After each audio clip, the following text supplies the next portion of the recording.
मुमताज भाई देखिए, air defence बहुत ज्यादा कमजोर हो गया है इसराइल का, जिसकी वजह से हिजबुल्लाह ज्यादा से ज्यादा टारगेट कर रहा है रॉकेट से, और उससे बहुत ज्यादा परेशानी हो रही है। अभी ये समझ में नहीं आ रहा है इसराइल को कि वो अपना एयर डिफेंस ईरान की मिसाइलों के लिए यूज करे या हिजबुल्लाह के रॉकेट के लिए यूज करे। तो उसके साथ ये बहुत ज्यादा कंफ्यूजन है। उसके पास बैटरीज मिसाइल बहुत कम है एयर डिफेंस वाली। अटैकिंग मिसाइल उसके पास बहुत है, लेकिन एयर डिफेंस के उसके पास कम है। अब वो नहीं चाहता कि उसके यहाँ कैजुअलिटीज हो, मगर फिर भी उसके यहाँ कैजुअलिटीज हो रही हैं और वो छुपा रहा है, वो शो नहीं करता है, ताकि दुनिया में उसका जो भ्रम है कि हम फुल सिक्योर हैं, हम पूरा फुल प्रूफ हैं, कोई नुकसान नहीं हो सकता हमको, तो वो भ्रम बना रहे। अगर वो भ्रम टूट जाएगा तो उससे हथियार कौन खरीदेगा? लोग सवाल करेंगे कि तुम्हारा आयरन ड्रोन तुमको नहीं बचा पा रहा है, तो लोगों को क्या बचाएगा? इसलिए वो खामोश रहता है और इन चीजों को दबा के रखता है कि हमारे यहाँ के नुकसानात, हमारे यहाँ की कैजुअलिटीज ज्यादा लोगों को ना पता चले। जबकि ईरानी मिसाइल काफी उसने इंटरसेप्ट की है, इसमें कोई दो राय नहीं है, लेकिन जो जो गिरी हैं उन्होंने बहुत ज्यादा नुकसान पहुंचाया है। इनका सबसे बड़ा नेटवर्किंग सिस्टम था, राडार था, उसको इंफॉर्मेशन का उसको पूरा ईरान ने उड़ा दिया है। अब दिक्कत ये हो गई है कि जो इंफॉर्मेशन उसको पहले दूर से ही मिल जाती थी उस राडार के थ्रू, अब वो 2 से 5 मिनट पहले मिलती है, और इतना टाइम बहुत कम होता है लोगों को बंकर में जाने के लिए।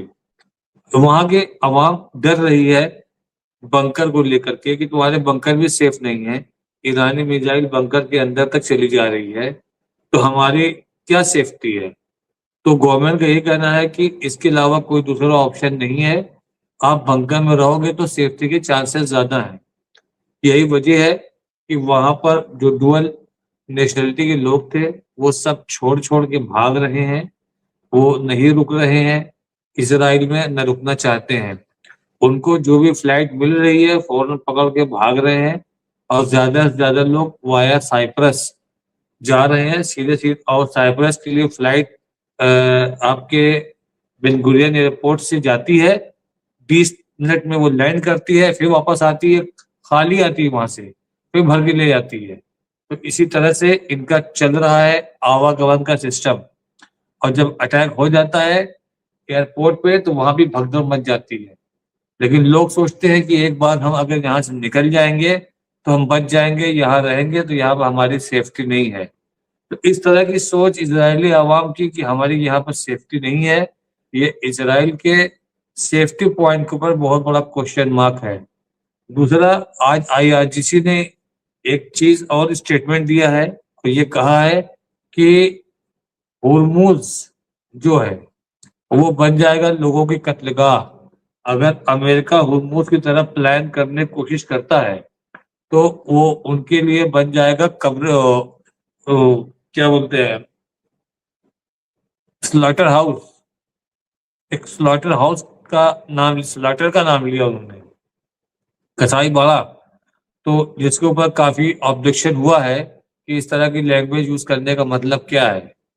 तो जाहिर सी बात है कि दूसरे जो इनके वेस्टर्न मीडिया के लोग हैं वो कभी भी टेररिस्ट रिजीम नहीं कहेंगे रशिया सीरिया को, जबकि वहां का प्रेसिडेंट एक टेररिस्ट है।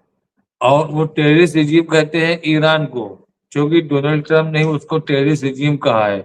तो वेस्टर्न मीडिया भी टेररिस्ट रिजीम का है। तो इस उसी बेस पे ये जो लैंग्वेज थी स्लॉटर, वो उनको पसंद नहीं आया कि इस तरह की लैंग्वेज यूज करने का मतलब क्या है। उसके ऊपर फिर आईआईजीसी ने पलटवार किया, उस पर उन्होंने जवाब दिया, कहा जो स्लॉटर वाला काम कर रहे हैं, और पूरा गैंग का नाम लिया कि एस्टीन गैंग वाले, इन्होंने तो नेचुरली स्लॉटर का काम ही किया है। तो अगर इनके साथ वो वाला रवैया होता है तो कोई गलत नहीं है। तो अभी आज शाम से लेकर के रात तक बड़े अटैक हुए हैं ईरान के ऊपर, क्योंकि उनके डिफेंस सेक्रेटरी ने कहा था कि सबसे बड़ा हमला आज होगा, आज की रात ईरान के ऊपर, जो ईरान को बर्दाश्त करना मुश्किल हो जाएगा। तो जब उनका अटैक हुआ तो उसके जवाब में शाम से ही ईरान ने इजराइल के ऊपर मिसाइल मारना शुरू किया है। अब चूंकि वहां से मीडिया नहीं दिखा रहा है, कोई नहीं दिखा रहा है, अगर कुछ लोगों के मैसेज के थ्रू अगर आ जाते हैं, अपने किसी रिलेटिव को भेजते हैं बाहर, वो लोग अपडेट कर देते हैं तो वो आपके सामने आ जाता है। नहीं तो आपको इजराइल की कोई भी न्यूज नहीं मिलेगी। अगर ईमानदारी से वहां का ड्रोन से तेल अवीव हाइफा का वीडियो लिया जाए तो आपको वो गाजा से ज्यादा फर्क नहीं पता चलेगा। आप कंफ्यूज जाओगे कि हाइफा तेल अवीव है या गाजा है। तो मुमताज भाई, अभी ये लड़ाई ईरान खत्म नहीं करना चाहता, ईरान इसको घसीटना चाहता है। और वो जानता है कि इसको हम जितना लंबा घसीटेंगे उतना ज्यादा नुकसान होगा अमेरिका का भी, उतना ज्यादा नुकसान होगा इजराइल का भी। और जो शर्त है, शर्त अभी तो शर्त की बात कर रहे हैं डोनाल्ड ट्रम्प कि हम जंग खत्म करेंगे, लेकिन अभी उसकी शर्तें मेरे पास नहीं है। जबकि अमेरिका या इजराइल आज की डेट में कोई कंडीशन, कोई भी शर्त लगाने के प्लेटफॉर्म पे है ही नहीं। क्योंकि जब ऑन टेबल टॉक हो रही थी तब उनकी शर्तें मानी जा रही थी। अब उनको लड़ाई से बाहर जाना है, ईरान को बाहर नहीं जाना है। तो अगर इसको सीज फायर करना होगा तो ईरान की कंडीशन माननी होगी। और ईरान के पास ऐसी ऐसी कंडीशन है जिसको मानना आसान नहीं होगा। कंडीशन नंबर 1, मस्जिद अक्सा से बिल्कुल पीछे चला जाए इजराइल। मस्जिद अक्सा में उसका कोई इंटरफेरेंस नहीं होना चाहिए। जैसे देखिए आज 20 तारीख हो गई है रमजान की, 20 हो चुकी है, उसके बाद भी वहां पर कोई नमाज पढ़ने नहीं जा पा रहा है। उसने सिक्योरिटी के पॉइंट ऑफ व्यू से बैन कर दिया है। जुमे की नमाज भी वहां नहीं हो पाई थी मस्जिद अक्सा में। तो मस्जिद अक्सा पहला इनका कंडीशन रहेगा। दूसरी कंडीशन इनकी यही रहेगी कि 1948 वाली जो तुम्हारी पोजीशन है वही ले लो। ये नहीं है कि 1962 में जो मुआहदा हुआ था उस पे जाओगे, 48 वाले पे जाओ। ये भी ईरान की एक कंडीशन रहेगी जो ये नहीं मानेगा। तीसरी कंडीशन रहेगी कि कभी लाइफ में ईरान पर इजराइल अटैक नहीं करेगा, वो भी ये नहीं मानेंगे। इसके ऊपर भी ये मानेंगे नहीं, ये कहेंगे कि तुम हमको प्रॉक्सी से अटैक करवाओगे तो हम करेंगे। इसका जवाब इजराइल और अमेरिका ये देंगे। तो इस तरह से छोटी बड़ी कई कंडीशन रखेगा ईरान। ईरान सबसे पहले तो यही कहेगा ना कि जो मेरा नुकसान किया उसकी भरपाई करो। पहली बात तो उसकी यही रहेगी कि आपने जो मेरा नुकसान किया है उसकी आप भरपाई करिए पहले। तो अभी हमको और अरब मुल्कों से कह दिया है उन्होंने कि इनको बाहर करो। अरब मुल्कों ने राशिद साफ साहब, कह दिया है माफ कि कीजिए इनको राशिद बाहर साहब, करो। मैं बात काट रहा हूँ आपकी। राशिद साहब सुनिए, आपने नुकसान की भरपाई की बात की। जो नुकसान उनका हुआ है, माली नुकसान हुआ है, ये जो जानी नुकसान हुआ है, इनका जो शहीद हुए हैं खामेनाई साहब, उनका पूरा खानदान, उसकी क्या भरपाई होगी? वो भी मांगिए ना।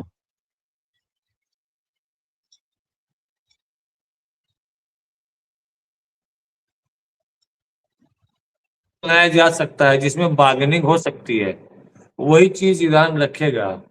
ईरान खुद जानता है कि जो बच्चे मरे हैं स्कूल में, इन मासूम बच्चों का कत्ल हुआ है, वो वापस नहीं आ सकते। ये भी ईरान जानता है। तो जो चीज नहीं मिल सकती है उसको वो क्यों मांगेगा। तो अगर ईरान सीज फायर की तरफ जाना चाहेगा तो वह ऐसी कंडीशन नहीं रखेगा। अगर नहीं जाना चाहेगा तो बिल्कुल बोल देगा वो कि हमको खामनाई दे दो, हम सीज फायर कर लेते हैं, हमारे खामनाई को वापस लाओ तुम, क्योंकि तुम्ही ने हमला किया है, हमने नहीं किया था हमला। तो आज प्रेस कॉन्फ्रेंस हुई थी। प्रेस कॉन्फ्रेंस में जो जर्नलिस्ट लोग थे उन्होंने बहुत फंसाया डोनाल्ड ट्रंप को, और डोनाल्ड ट्रंप के पास उनकी बातों का जवाब नहीं था। उन्होंने कहा कि आप जो अचीव करने गए थे क्या आपने अचीव कर लिया? कहा हाँ, हमने अचीव कर लिया। अब हम चाहते हैं कि जंग खत्म हो। तो उन्होंने कहा कि क्या आपने उनके न्यूक्लियर साइट्स को खत्म कर दिया? कहा हाँ, हमने खत्म कर दिया है। कहा ये बात तो आपने 7 महीने पहले भी कही थी, अब क्या फिर आप आने वाले 6-7 महीने के बाद हमला करेंगे, यही बात कहेंगे? तो उन्होंने कहा नहीं, वो खत्म हो चुका है। क्या आपको इन्वेस्टमेंट $440 के ये जो न्यूक्लियर इन्वेस्टमेंट था वो आपको मिल गया, मिल जाएगा, कहा हम उससे बात कर लेंगे। तो इस तरह की चीजों पर उनको फंसाया जा रहा था। लेकिन उन्होंने जो उनका एक टॉम क्रूज मोबाइल था, वो मिसाइल था, कहा कि ये अमेरिका भी, ईरान भी बनाता है, ईरान के पास भी होगा वो और कई मुल्कों के पास होगा। तो एक जर्नलिस्ट ने क्वेश्चन कर लिया उनसे, कहा कि लेकिन जो जिससे हमला हुआ है वो मेड इन यूएसए है, क्योंकि जो उसमें जब ब्लास्ट के बाद जो मटेरियल मिले हैं वो मेड इन यूएसए के मिले हैं, उसका रैपर भी है मेड इन यूएसए का। कहा नहीं, वो उनकी मिसाइल जो है एक एक्यूरेट नहीं होती है, वही मिसगाइड हो गई होगी। यानी जो टॉम हुड मोबाइल की मिसाइल की बात वो कर रहा है ईरान के ऊपर, वो डालना चाह रहा है कि वो जो कत्ल हुआ है उसमें अमेरिका का कोई हाथ नहीं है, उसका जिम्मेदार खुद ईरान है।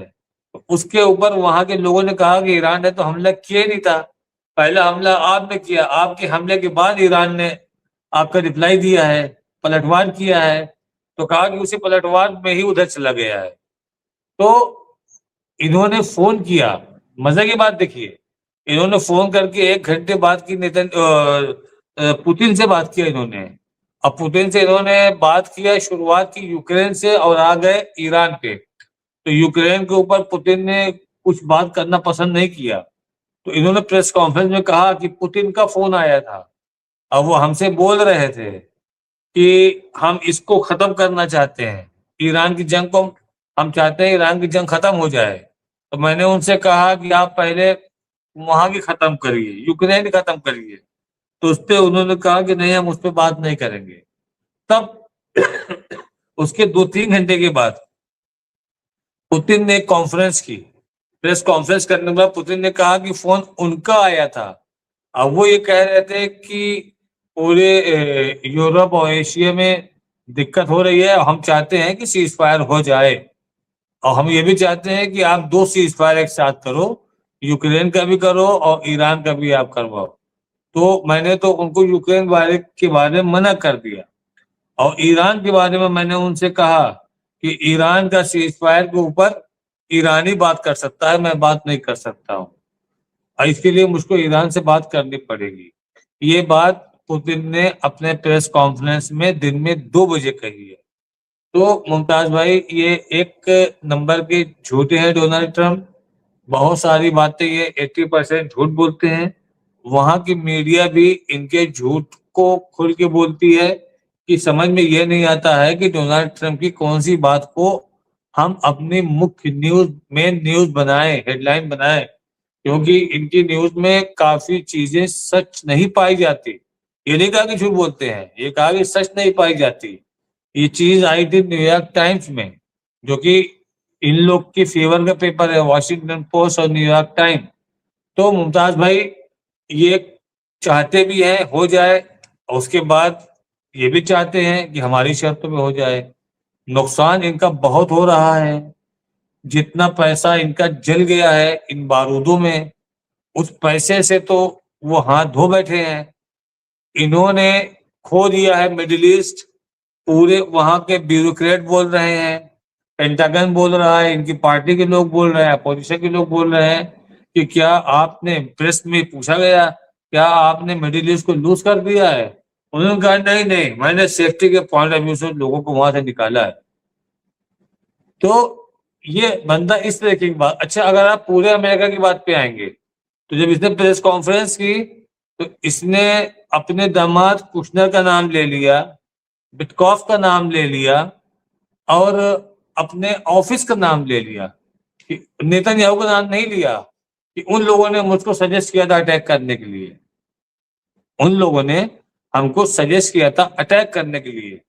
अच्छा, जब उन्होंने ये भी कहा था कि अगर हम अटैक ना करते तो 3 घंटे के बाद मेरे ऊपर अटैक हो जाता, तो उसके ऊपर एक जर्नलिस्ट खड़ा होकर ये पूछता है, ये बोलता है कि ओमान के विदेश मंत्री ने कहा था कि टेबल पर जो बातें हुई थी, आपकी मैक्सिमम बात को मानने के लिए ईरान तैयार हो गया था। तो जब ईरान तैयार हो गया था तो अटैक आपने क्यों कर दिया? तो जैसे हम आपसे एक बार बोल रहे थे आपके प्लेटफॉर्म पे मुमताज भाई, कि ये देखिए आप, कि अगर ईरान पहले हमला करेगा तो ईरान के खिलाफ बहुत लोग खड़े हो जाएंगे, अगर ईरान पलटवार करेगा तो ईरान के पास एक विकल्प, एक ऑप्शन होगा कि आपने हम पे हमला किया इसलिए हमने आप पे पलटवार किया। और हुआ ये यही ये कि आज ये यूरोप। राशिद साहब यहाँ जी पे रोकूंगा। ये वीडियो जो मैं आपको दिखा रहा हूं, आप सब देख रहे होंगे, हमारे व्यूवर भी देख रहे होंगे, ये बिल्कुल ताजा वीडियो ये इस वक्त आया है और इसे ईरान ने जो है ये इस वीडियो को जारी किया है। तेहरान की तरफ से ये वीडियो जारी किया गया है, ये आप देख सकते हैं, इस पे लिखा है तेहरान टाइम्स, ब्रेकिंग न्यूज है। 22 मिनट पहले Iran releases footage showing the launch of retaliatory missile. तो ये आप देखिए जवाबी कार्रवाई में जो ये मिसाइल लॉन्च की है, ये बिल्कुल आप देखिए ताजा यहाँ पे है कि ये बिल्कुल से आप देखिए ये बिल्कुल सुर्ख और देखिए बिल्कुल ताजा कि किस तरह से अटैक जो है वो ईरान कर रहा है। तो ये बिल्कुल जब आप रात में भी जग रहे हैं और हमारे साथ लोग जुड़े हुए हैं, तो मेरी भी जिम्मेदारी एक बिल्कुल ताजा अपडेट ये मैं आपको दे रहा हूं बिल्कुल इस वक्त की। और 2-3 अपडेट्स हैं, उसके बाद मैं फिर आऊंगा और राशिद साहब अपनी बात को मुकम्मल करेंगे। एक तो ये आई है कि नेतन्याहू ने एक वीडियो जारी करके कहा है कि हम एक ऐसे क्रूर शत्रु से लड़ रहे हैं जो हमें जड़ से नष्ट करना चाहता है। इसमें पैसा लगता है जिसके लिए बजट उपलब्ध कराना आवश्यक है, जिसमें रक्षा बजट और युद्ध प्रयासों के लिए अरबों शिकेल आवंटित किए जाते हैं। तो एक तो ये कहा है। दूसरा जो जयदीप साहब ने यहाँ पे दिया है कि ईरान ने इजरायली नेटवर्क हैक करके मोबाइल पर मैसेज भेजा है कि इस क्षेत्र में बचे हुए आखिरी अमेरिकी राडार सिस्टम नष्ट हो चुके हैं। आपके सरकार के नेता आपसे झूठ बोल रहे हैं, देश छोड़ दो, मिसाइलें आपकी तरफ आ रही हैं, देश छोड़ दो। तो और ऐसी कोई जगह नहीं है जो आपको सुरक्षित रख सके। ये भी कहा है कि ऐसी कोई जगह नहीं है, ऐसी कोई जगह नहीं है जहां पे आप अपने आप को ये कह ले कि आपको सुरक्षा मिल जाएगी, यानी कहीं भी हम मार सकते हैं। राशिद साहब, ये मैं समझता हूं कि बहुत बड़ी बात है और बहुत ही इम्पोर्टेंट है। इसको किस तरह देखेंगे? ये मैं समझता हूँ बहुत ही इम्पोर्टेंट है।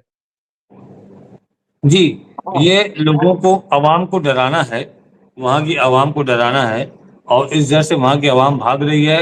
ईरान जानता है कि इजरायली यहूदी कितने डरपोक होते हैं और उसमें ये भी लिखा हुआ था मैसेज में, हमारी मिसाइलें आ रही हैं और हाँ। आप हमारी मिसाइलों की जद से बाहर नहीं हो, मेरी मिसाइलें आ रही हैं, आपके लिए बेहतर है, अपनी जान बचाना है तो इजराइल छोड़ के चले जाओ। तो इसी मैसेज जब ये मैसेज 4 दिन पहले आया था, उसके बाद से तो भागने की होड़ ज्यादा लग गई थी। मतलब लोग जा रहे थे, 1000, 2000, 3000 लोग तो रोज जा ही रहे थे। अब आज की डेट में 50-50 हजार लोगों की लाइन लगी हुई है कि भाई हमको निकालो। इनके पास एयर सर्विस नहीं है कि उनको निकालें, इतने सारे लोगों को। हर आदमी पहले भागना चाह रहा है। एक वीडियो चल रहा था, एक या कई वीडियो आए वहां के बेन गुरियन एयरपोर्ट के कि बहुत हंगामा मचा हुआ है एयरपोर्ट पे। लोग कह रहे हैं कि हम घर वापस नहीं जाएंगे, हम आज नहीं तो कल जाएंगे फ्लाइट से, लेकिन यहीं से जाएंगे, हम घर वापस नहीं जाएंगे। लोग अपने घर में, अपने बंकर में अपने आप को महफूज नहीं समझ रहे हैं। चलिए, जिस एरिया में नहीं गिरी मिसाइल, वो लोग इस डर से महफूज हैं, लेकिन जिनके आमने सामने दाएं बाएं मिसाइल गिर चुकी है, उनको गवर्नमेंट मना नहीं पा रही है। वो सीधे सवाल कर देते हैं कि अगर आप हमको सिक्योर कर सकते थे तो ये मिसाइल गिरी कैसे? हम क्या आपके इस खोखले वादों के सहारे अपनी जान दे दें, अपनी फैमिली को गवा दें हम?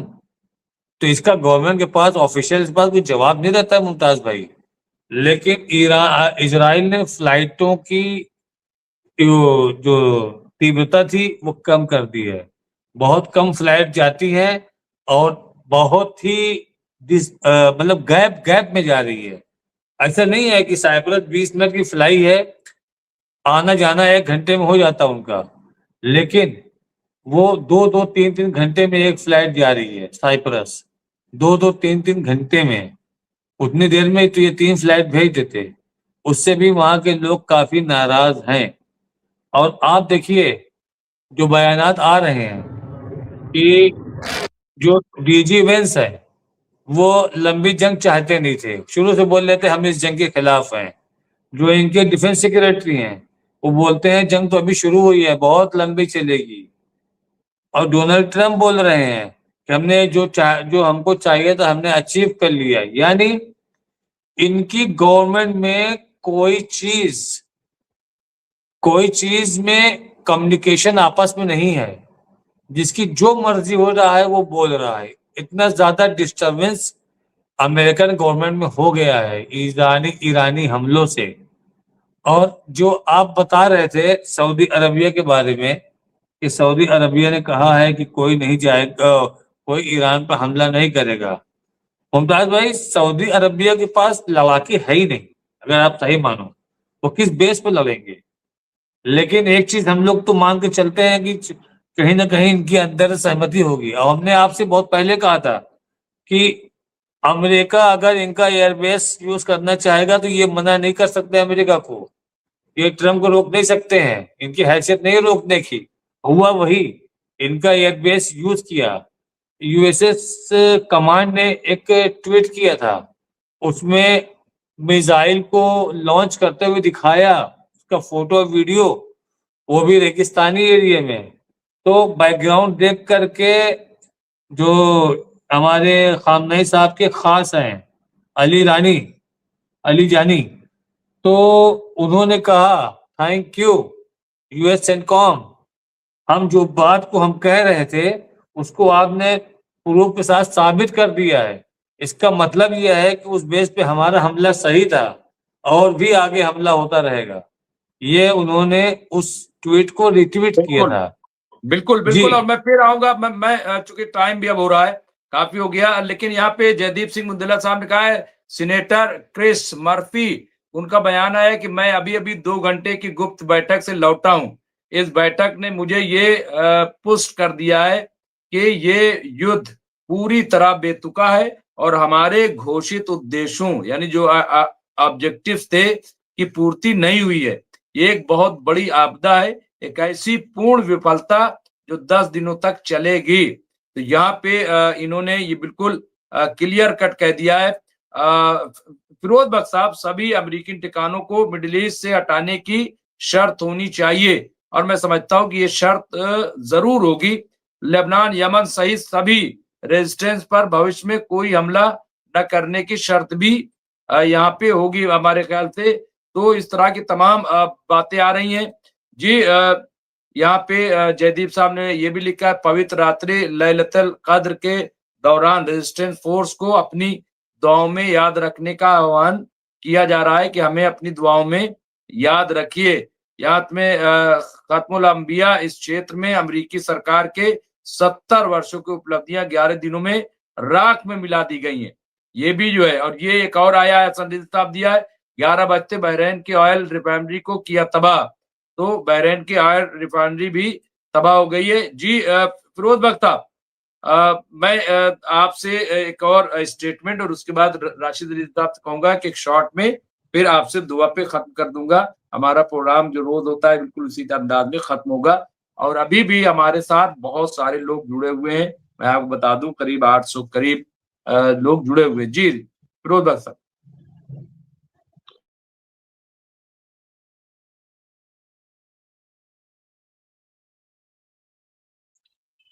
ये जो लड़ाई है, ये लड़ाई जो है ना, पहली बात तो है ये हमला होना नहीं चाहिए था। हमने कई महीने तो इसी बात पर बहस करी और हम सब इसी नतीजे पे पहुंच रहे थे। बल्कि हम क्या, और भी बहुत बड़े बड़े नाम वाले लोग भी, उनका भी ख्याल ये था कि ये शायद जंग नहीं हो, क्योंकि इस जंग में बराबरी से नुकसान इसराइल का और अमेरिका का भी होगा। और भी बहुत सी चीजें थी जो आ रही थी सामने। और इस जंग में कोई मतलब ये फजूल की जंग थी, क्योंकि इसमें जो एक्सेस ऑफ इवल थी, बेसिक जो एक्सेस ऑफ इवल थी कि जी हमें ईरान को जो है उससे रोकना है, एटम बम बनाने से।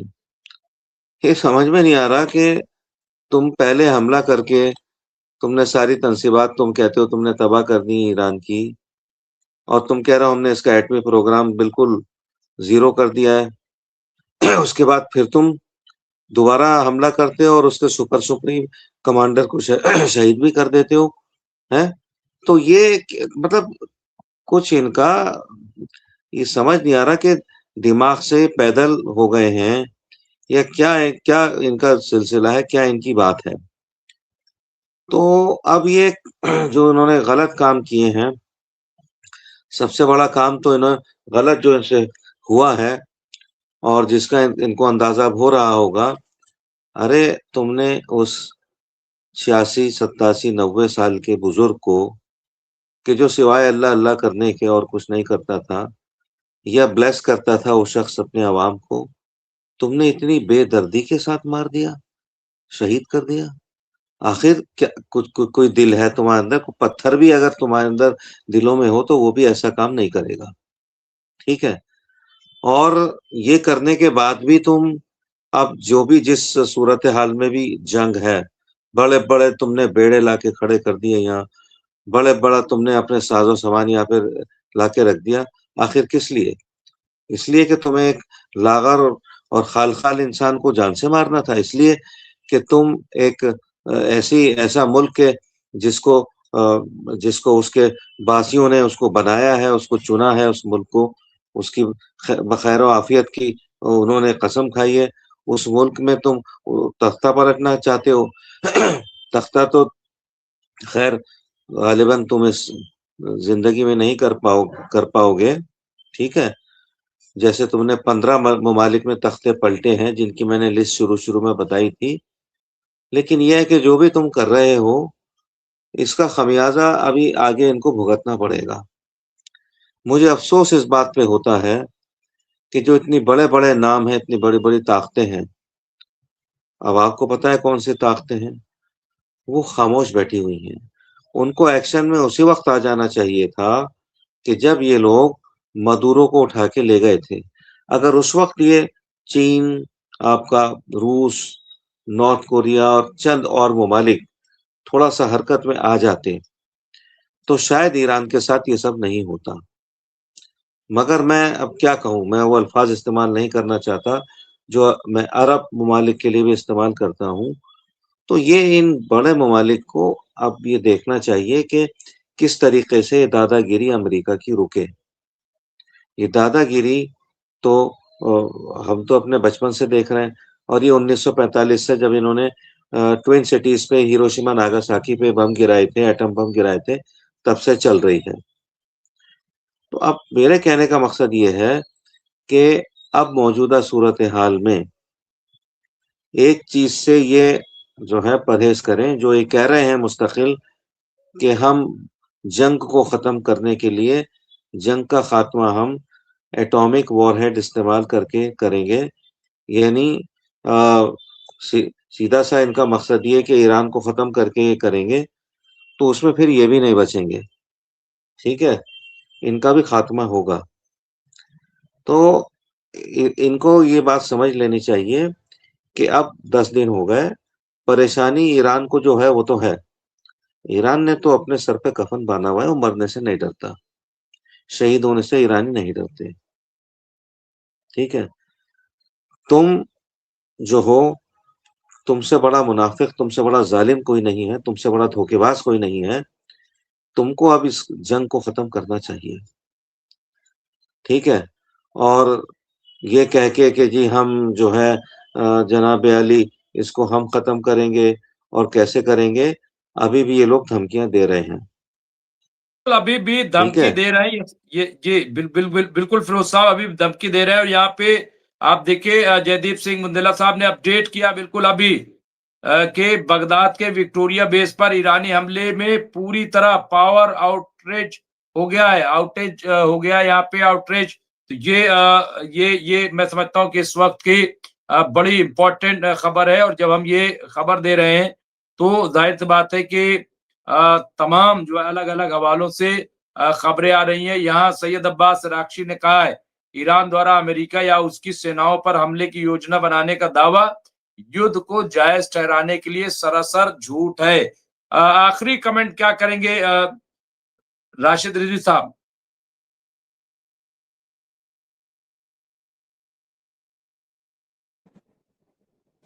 ब्रिगेडियर मसूद IRGC उन्होंने एकदम साफ लफ्जों में आज ये कह दिया है कि हमने हमने अमेरिकी सारे राडार ध्वस्त कर दिए हैं। अब हमारी सेना, अब ईरान की सेना नेतन्याहू के बिल्कुल करीब है। अब इसका मैसेज बहुत खतरनाक है। इसका मतलब यह है कि बहुत जल्दी नेतन्याहू को भी ये लोग मार देंगे। इसका जवाब तो यही निकल के आएगा। नेतन्याहू जर्मनी भाग चुके हैं। वो अभी न तो साइप्रस में न इजराइल में, वो जर्मनी में जाके बैठे हुए हैं अपने बीमार सोल्जर्स को देखने के बहाने। वो गए हैं तो अभी तक आए नहीं हैं। वहीं से लाइव पूरा ब्रीफ लेते हैं और वीडियो कॉन्फ्रेंसिंग में ही अपने IDF के जो भी कमांडेंट होते हैं उनसे वो बात करते हैं और स्ट्रेटेजी में बात करते हैं। तो मुमताज भाई देखिए, अभी जंग किधर जाएगी, ये आने वाला 3 दिन बहुत ही क्रूशियल है। अगर जिस तरीके से सारे एयर डिफेंस इनके ध्वस्त हो गए हैं, सारे रडार ध्वस्त हो गए हैं, अगर इनके मारक स्पीड तेज हो गई ईरान की मिसाइल ज्यादा से ज्यादा इजराइल में लॉन्च होने लगे, फटने लगेंगे, तो जितना ज्यादा उधर बर्बादी होगी उतनी शिद्दत से सीज फायर की बात होगी। ये चीज आप याद रखिएगा। जितनी मार पड़ेगी इजराइल को उतनी ज्यादा शर्तें मानने को तैयार भी होगा इजराइल, क्योंकि जिस तरीके से ये लोग कह खबर रहे तो आई हैं। रही राशिद साहब, ये देखिए, ये जयदीप साहब ने बिल्कुल अभी दी है। IRGC एरोस्पेस फोर्स के कमांडर ने कहा है कि शीघ्र ही जल्द ही हम दुश्मन के लिए सरप्राइज देने वाले हैं। जल्दी हम दुश्मन के लिए सरप्राइज देने वाले हैं। ये क्या होगा क्या नहीं होगा मुझे नहीं पता, लेकिन ये खबर देखिए बहुत इंपॉर्टेंट, जैसे जयदीप सिंह बुंदेला जी ने दी है। हमारे साथ राम जी जुड़े, बड़ा दिलचस्प उन्होंने कहा भाई आधा तो आप खबर जयदीप सिंह साहब की पढ़ते हो। तो मैंने कहा भाई 2 घंटे चलाना है, अब जो अपडेट हमें देगा ताजा उसी तो पढ़ेंगे, तो आप भी दे दिया करो। तो भाई जो हमें अपडेट्स देगा, और चूंकि हम जानते हैं कि जयदीप साहब आज से नहीं जुड़े, पिछले 2-2.5 साल से लगातार वो हमारे साथ हैं और मैं जानता हूं कि वो ऑथेंटिक खबर देते हैं, तो जाहिर सी बात है इसमें कौन सी ऐसी बात है। हमने राम जी से कहा है कि भाई आप भी हमें अच्छी खबर दो, हम भी वो दे देंगे, लेकिन आप तो दूसरी बहस करने लगते हो। भाई अब तो खबर अपडेट करने के लिए आए हैं, हम ना तो किसी को हरा रहे हैं ना तो हम किसी को जिता रहे हैं। हम तो जो अपडेट्स है और जो सिचुएशन है वो बता रहे हैं। हाँ, जो हक है, जो सच है, हम उसके साथ हैं। हम जालिम के साथ नहीं खड़े हो सकते, हम मजलूम के साथ खड़े रहेंगे। और मैंने अपने कई इंटरव्यू में ये बात कही है कि ये लड़ाई ना तो ईरान की है ना इस्लाम की है, ये लड़ाई इंसानियत की है। और जाकर के इसे चेक कर लो, अगर कोई इस बात को डिनाई करेगा, कोई इस बात को डिनाई करेगा, तो मैं डिबेट का टॉपिक बदल दूंगा। बहरहाल तो ये यहाँ पे जी रजत आप कंप्लीट कर लें।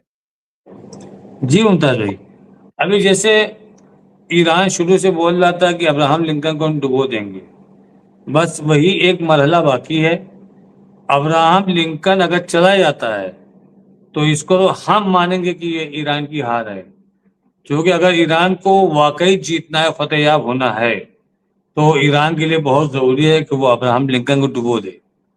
और जो उसके पास क्या होंगे, थार्ड होगा अब्राहम लिंकन पे, प्रटिगार्ड होगा, क्या होगा, वो तो आप उड़ा ही चुके हो ना पहले से।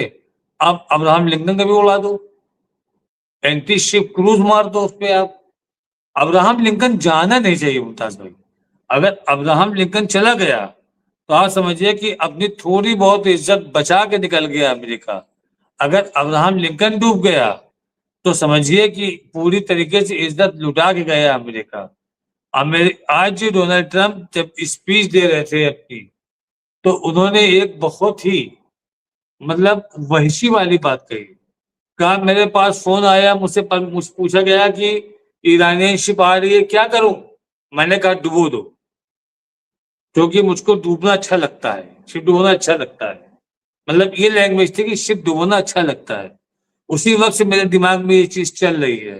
वरना अब्राहम लिंकन के बारे में ईरान ने क्या क्या कहा था, 3-4 दिन से हम भूल ही गए थे। जब अचानक आज वो इंटरव्यू उसका देखा हमने, उसका भाषण सुना, तो मेरे दिमाग में आया कि अब्राहम लिंकन का डूबना बहुत जरूरी है। अगर वो डूब जाता है तब मानेंगे कि हाँ पूरी तरीके से तो इज्जत डूबा लुटा कि के नहीं अमेरिका डूबा? निकला है। क्या अपडेट क्या है? क्योंकि कह रहे 2000 किलोमीटर दूर चला गया है, वो पहुंच से बाहर चला गया है। 2000 किलोमीटर नहीं, 700 किलोमीटर दूर है। गया था 2000 कि किलोमीटर नहीं। नहीं नहीं, ओमान की खाड़ी से निकल के हिंद महासागर और अब उसको दूर ले गए हैं। अब बताया तो ये जा रहा है कि 2000 किलोमीटर, लेकिन उसका आता पता नहीं है कहीं। उसका जितना बड़ा शोर था तो मरने के बराबर ही है। डूबने जितना बड़ा शोर मचा के लाए थे राशिद साहब, तो वो शोर तो कहीं नहीं दिखाई दे रहा है। नहीं, दिखाई देने की बात नहीं है, उसको जाने नहीं देना चाहिए था। देखिए होता क्या है ना कि जिस हथियार को लेकर हम इतराते हुए चले आ रहे हैं, अगर उसी हथियार को खत्म कर दिया तो हमारी सारी इतरात खत्म हो जाती है। आधी जंग तुम तभी हार जाते जब वो डूब जाता। सवाल तो ये है। तो देखिए अभी आगे आगे देखिए होता है क्या, अभी 2 से 3 दिन में जितनी ज्यादा, क्योंकि ऐसा नहीं है कि इसराइल और अमेरिका हमला नहीं करेंगे ईरान पे, इनकी हमले में भी शिद्दत होगी। जिस तरह से आज लेबनान में बहुत शिद्दत से हमला किया गया है इसराइल के जरिए, तो अब तो अमेरिका के पास एक पॉइंट आ गया, ईरान के पास एक पॉइंट आ गया है। अभी तक जब जंग शुरू नहीं हुई थी, इसराइल लेबनान पे हमला करता रहा तो ईरान खामोश रह जाता था, कुछ जवाब ही नहीं दे पाता था। अब तो ईरान के पास ये भी है कि लेबनान का बदला भी हमला करे वो, अब ना तो करे ही करे। अगर आपके पास मिसाइल है तो, आपके पास लाखों ड्रोन है, क्या करेंगे आप इनको बचा करके? एक एक हजार का रेला मारिए आप ड्रोन का अपने, एक एक हजार ड्रोन मारिए एक साथ। आपको एक चीज पता है कि जितना ज्यादा तबाही फैलेगी उतनी तेज सीज फायर की बात उठेगी। तो अब उनके पास कोई ऑप्शन नहीं है। उनके जो भी थे एयरबेस वगैरह मैक्सिमम डिस्ट्रॉय हो गया है, डिस्टर्ब हो गए हैं। अब एक दो एयरबेस ऐसे होंगे जहां से वो उड़ान भर सकते होंगे मिडिल ईस्ट में, वरना बाकी तो सब खत्म हो चुके हैं। जैसे आपका जॉर्डन का है, जॉर्डन वाले से ये उड़ान भरते हैं, जॉर्डन वाले से उड़ान भरते हैं। और ये कुवैत और बहरीन वाले से उड़ान भरते थे, कुवैत से भी उड़ान भरते हैं ये। तो कुवैत वाला अभी वॉकिंग में है, उसके ऊपर भी हमले किए जा रहे हैं। बाकी यूएई का खत्म कर दिया गया है एयरबेस पूरी तरीके से, सऊदी अरब को खत्म कर दिया गया है, कतर खत्म कर दिया गया है। वहां से ये किसी तरीके की उड़ान नहीं भर सकते हैं। क्यों ताज भाई? तो यहाँ पे तमाम बातें तकरीबन आ गई हैं। मैं आखिर में कहूँगा, चूंकि शब कद्र की भी रात है और आज अमाल भी हुए हैं काफी, और अल्लाह की बारगाह में बहरहाल हम सब दुआ करें और सबके लिए दुआ करें, खुसूसी दुआ करें, क्योंकि ये वो महीना है कि जिस महीने में आप ये समझ लीजिए कि अल्लाह जो है वो काफ़ी मेहरबानी करता है और अल्लाह जो है हम सब पे मतलब रहमत नाज़िल करता है, हम ये कह सकते हैं। हम जयदीप भाई हैं और तमाम दोस्तों को ये भी बता दें कि हम सबका ये अक़ीदा और ईमान है, ये वो महीना है कि जिसमें बंदा अल्लाह का मेहमान होता है। बंदा अल्लाह का मेहमान होता है। अल्लाह जो है मेज़बानी करता है और इसीलिए रौनकें जो हर जगह दिखाई देती हैं, वो आप देख सकते हैं कि मस्जिदों में जिस तरह से इफ्तार कराया जाता है, बहुत जगह तो सहरी भी लोग कराते हैं। और हर कोई जो है इस महीने कम से कम भूखा तो हमें नहीं दिखता है। कहीं कोई जो है ऐसा नहीं नज़र आएगा। तो बहरहाल और भी बहुत सारी खुसूसियात हैं, मैं फिर कभी इंशाअल्लाह आखिर में दुआ करा दीजिए फिरोज़ बख्श साहब। जी, हाँ। जी, डॉक्टर मुमताज़ साहब, शब कदर है और इसमें हम यही दुआ करेंगे कि तमाम दुनिया में जो उम्मत है, वो चैन के साथ और अल्लाह की जो ये बेशुमार रहमतें हैं और जो नेकियां हैं, वो उनको तमाम उम्मत को दोनों हाथों से बटोरने का मौका मिले और जो गुनाह हम लोगों से दिन के उजाले या रात के अंधेरे में हुए हैं, अल्लाह उनको माफ़ करे। ये जो महीना है, तमाम हम गुनाह माफ़ करा सकते हैं। तमाम दुआएँ जो जायज़ दुआएँ हैं, उनके लिए भी हम अल्लाह से कह सकते हैं, ठीक है? और हम यही चाहते हैं कि तमाम उम्मतियों की खैर व आफ़ियत रहे और जो या अल्लाह तुझसे जा मिले हैं, उनकी मग़फ़िरत हो और उनके बड़े-बड़े महल और अवार्ड्स जो हैं, वो जन्नत में उनको दिए जाएँ। और हम ये दुआ कर रहे हैं, ये जो ख़ित्ता है, ये मिडल ईस्ट का जो है, इसके अंदर जितनी जल्दी हो जंग रुके, ताकि ये जो ज़्यादती हो रही है, मज़लूम लोगों के साथ, ये ज़्यादती भी ख़त्म हो। यही हम दुआ 2 साल से कर रहे हैं और ये हम आगे भी करते रहेंगे जब तक अल्लाह हमें इस लायक रखेगा और हमारी आँखें खुली रहेंगी। जो जो ज़ालिम है, उसके साथ अल्लाह वही तू सलूक कर, जो दूसरों के साथ कर रहा है। हम किसी के लिए बददुआ नहीं करते, लेकिन तू सब देख रहा है, तू खालिक है, तू मालिक है, तू सब जानता है, तू दिलों का हाल जानता है। तो जो सब ये यहाँ हो रहा है, ईरान के खिलाफ जो भी कुछ चल रहा है और जो भी कर रहा है, बस उसकी सज़ा उसको मिले और ईरान फले-फूले और जितना मज़बूत वो 1 साल पहले था, उससे कहीं 10 गुना ज़्यादा मज़बूत हो। उसके ऊपर से तमाम सैंक्शंस और पाबंदियाँ हटें और वहाँ जितने भी लोग हैं तमाम खुशहाल रहें। जी, डॉक्टर मुमताज़। और यही देखिए दुआ है और शुरू से हम लोग दुआ करते आए हैं। अभी बताया जा रहा है कि दुबई में सायरन बजे हैं, दुबई में हमले के सायरन की खबर आई है। इसके साथ-साथ जयदीप साहब ने बताया है कि कुवैत ने माना है कि इंटरसेप्टर की कमी के कारण ड्रोन ने लक्ष्यों को भेदा है। और ब्रेकिंग न्यूज़ जाते-जाते जयदीप साहब ने दे दिया है। यहाँ पे ब्रेकिंग ये है कि पुतिन ने दूसरी बार पेज़ेश्कियान से फ़ोन पर बात की है। दूसरी बार फ़ोन पर बात की है और ज़ाहिर-सी बात है वो शायद अब जंग रुकवाने के लिए है या किसके लिए है, लेकिन बहरहाल ये बातचीत चल रही है। तो दे इससे देखिए देखिए मैं एक चीज़ आपको बता दूँ, वो भी आप सोच उसको एक अपडेट की तरह ले सकते हैं।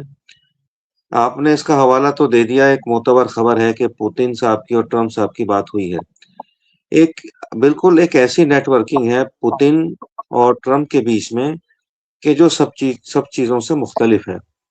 और जो पहला इलेक्शन हुआ था ट्रम्प का, कहीं इनडायरेक्टली पुतिन ने किसी न किसी तरीके से उनकी मदद की थी।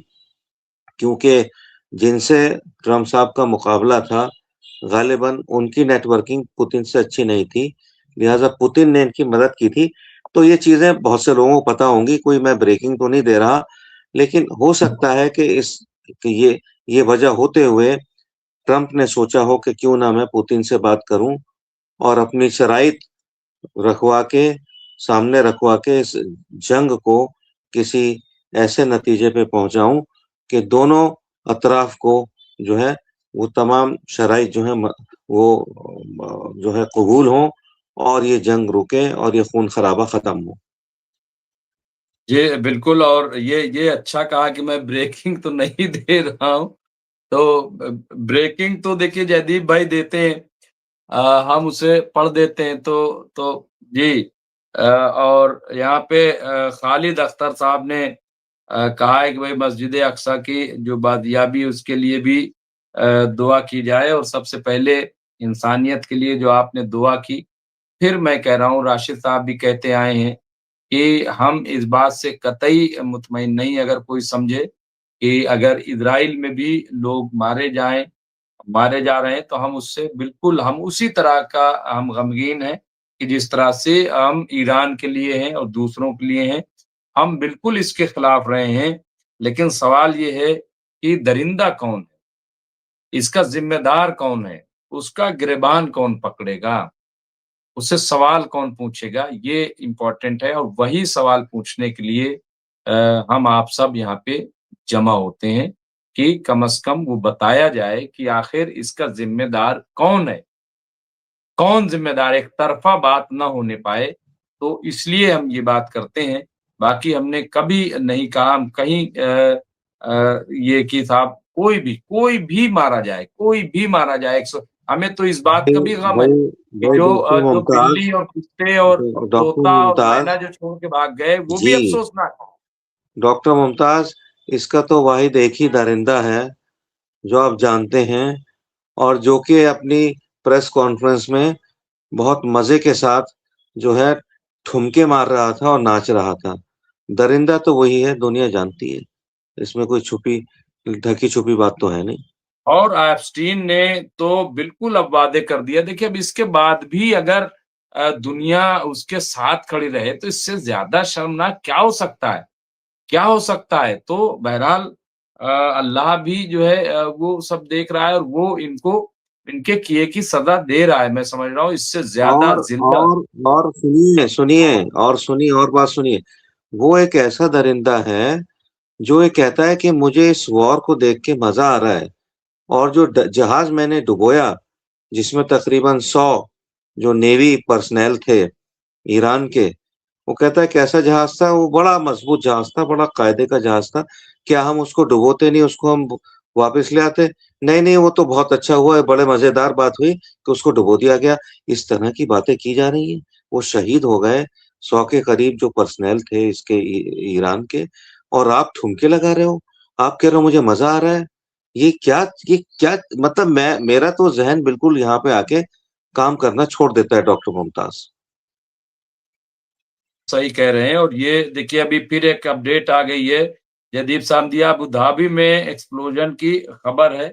वहाँ पे धमाका हुआ है। अबू धाबी में भी धमाका हो गया। ज़ाहिर-सी बात है, ये वही तमाम बेसेस होंगे या अब कौन इसके पीछे क्या है, तमाम चीज़ें बहरहाल आएँगी। ये इस वक़्त की तमाम बड़ी अपडेट्स थी।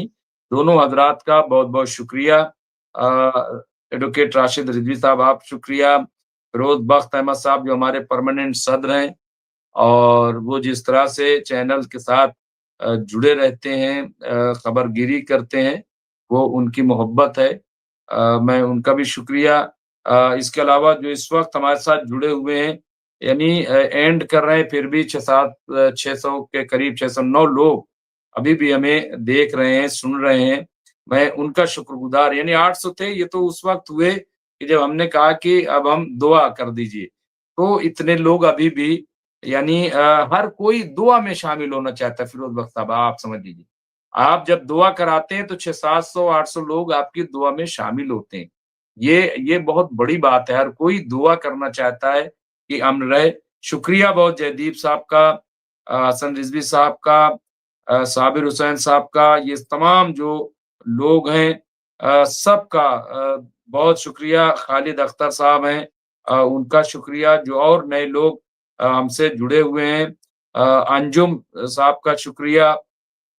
बहुत सारे लोग हैं, जो रेशमा साहिबा का शुक्रिया। सारे लोगों का बहरहाल मैं जो यहाँ पे जावेद खान साहब हैं उनका शुक्रिया, राम जी का शुक्रिया। तो सारे लोग, जितने लोग यहाँ पे सिर्फ साहब जो हैं उनका भी शुक्रिया कि हमें नाम लिख दिया कीजिए अपना कि क्या है, क्योंकि ताकि हम वो किया सकें। बहरहाल तमाम लोगों का शुक्रिया, राम जी व्यास जी। तो सारे लोगों, नसीरुद्दीन साहब का, हुसैन आरज़ू साहब का भी, सारे लोग, बहुत सारे लोग जो है, शेख अमजद साहब का, बहुत सारे लोग जो है, टच हर्ट वाइज़ उनका भी, बहुत सारे लोगों के नाम छूट जाएँगे। बहरहाल तमाम लोगों का बहुत-बहुत शुक्रिया। इंशाअल्लाह फिर हम हाज़िर होंगे, आपको अपडेट देंगे। जय हिंद, जय भारत, जय समाज। शुक्रिया। सुबह बख़ैर।